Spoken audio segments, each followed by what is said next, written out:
I'm Dr. Gav Schneider.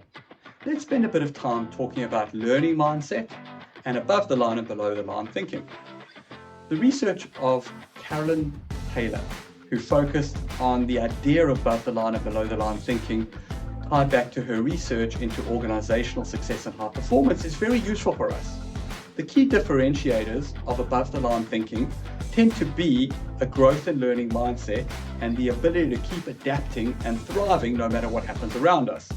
So that could be considered above the line thinking. So for example, if I'm faced with a disruption or something terrible happens to me, the idea of being able to stay above the line and not spiral into negative or non-useful emotional responses potentially enables a better outcome.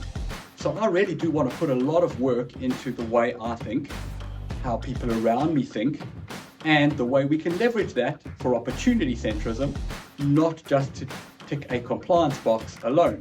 So part of the challenge with that is to accept the reality that things happen very often that are out of our control, but equally, even the worst things that happen have an opportunity for us to learn, for us to adapt, for us to evolve out of. It takes work to build this as an habitual process, but once you have, you can start viewing almost anything that happens to you as something that could happen to your advantage if you're able to play it that way. And you can start getting this default of above the line thinking as opposed to a negative spiral, which is often convenient to do and feels comfortable for humans because we trigger our survival responses.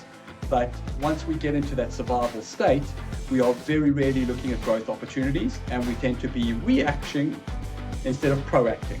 So part of the challenge with that is to make sure we build good habits and actually attribute the right biases so that we focus on this above the line mindset and don't spiral.